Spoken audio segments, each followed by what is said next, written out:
الصورة اللي قدام حضراتكم دي خبر منتشر عن سيادة النائبة سحر عثمان إنها عاملة طلب إحاطة للحكومة بزيادة أسعار البيض. طيب حقيقة الخبر إيه؟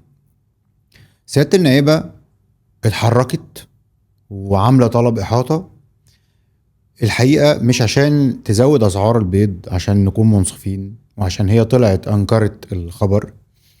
الخبر الصحيح إن هي بتطالب إنه الزيادة من المعروض من البيض إنه يعني نصدره، أو يعني نصدر الفائض، فبالتالي نبقى حلينا مشكلة المنتجين. أنا معاكي تمام، يعني أنت عايزة تحلي مشكلة المنتجين وعشان المنتجين ما يحسوش إن هم بيخسروا فيطفشوا، فنحل مشكلتهم ونصدر الفائض. مفيش مشكلة، تمام، حل جميل.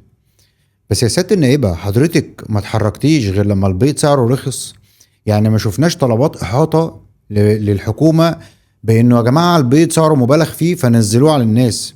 ما شفناش أي تحركات من مجلس الشعب إنه يا جماعة ارحموا الناس، أسعار الحاجة بقى مبالغ فيها والناس مش قادرة تعيش والشعب مش قادر يعيش.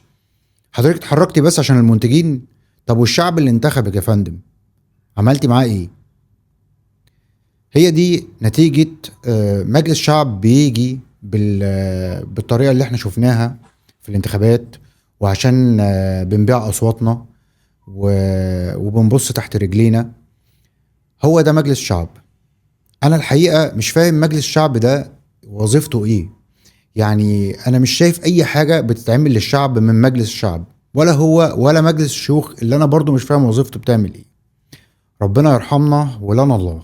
السلام عليكم.